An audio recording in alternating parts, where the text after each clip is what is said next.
There's a type of person you can't help but envy. They never need to call a repairman. Something breaks, they fix it themselves. But what I want to tell you today is that this kind of ability may not be the freedom you imagine it to be. It's quite possibly a trap.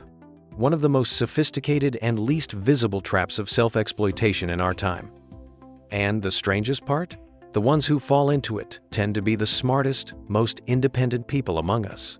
In today's video, we're going to do three things. First, break down the real psychological mechanism behind this compulsion to fix. Second, trace how our era has quietly reinforced it. And third, give you a concrete thinking tool to help you figure out whether picking up that wrench right now comes from freedom or from anxiety. We tend to romanticize the ability to fix things.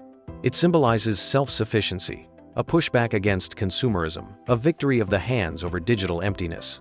But what if we pause the praise and take a closer look at the daily life of this fixer? Where does his time actually go? Countless nights and weekends given over to tasks he could have simply paid someone else to handle. Is this really saving money? Or is it trading time?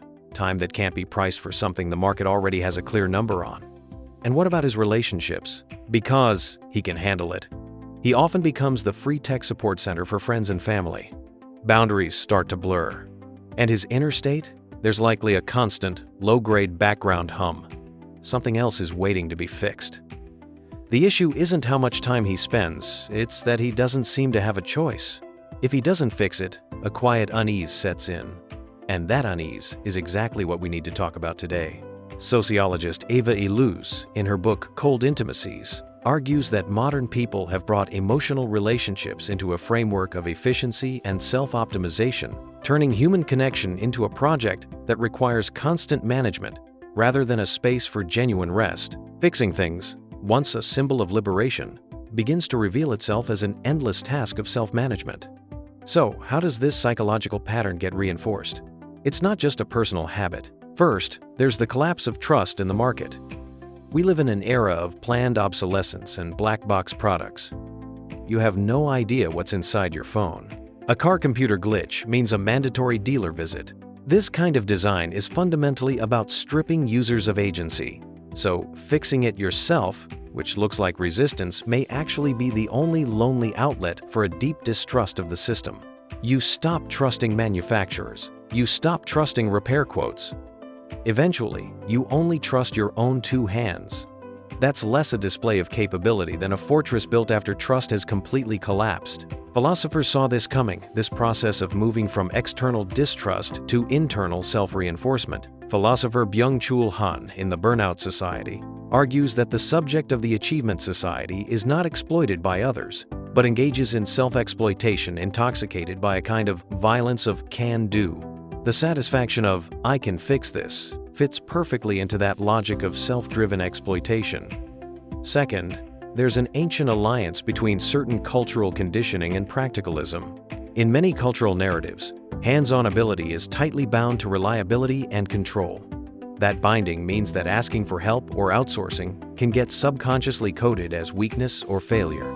Sociologist Michael Kimmel documented this in Time's Manhood in America, times when a person is raised to handle things on his own.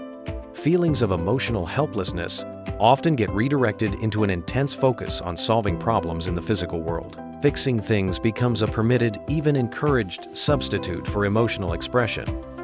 Recognizing this paradox doesn't mean we need to find a neat solution. The shift might happen in a moment like this. The washing machine acts up again, and instead of immediately cutting the power and taking it apart, he gives himself 10 minutes just sitting in a chair beside it. He asks himself, am I enjoying the challenge of solving this puzzle, or am I simply unable to tolerate the uncertainty and cost of waiting for a repairman?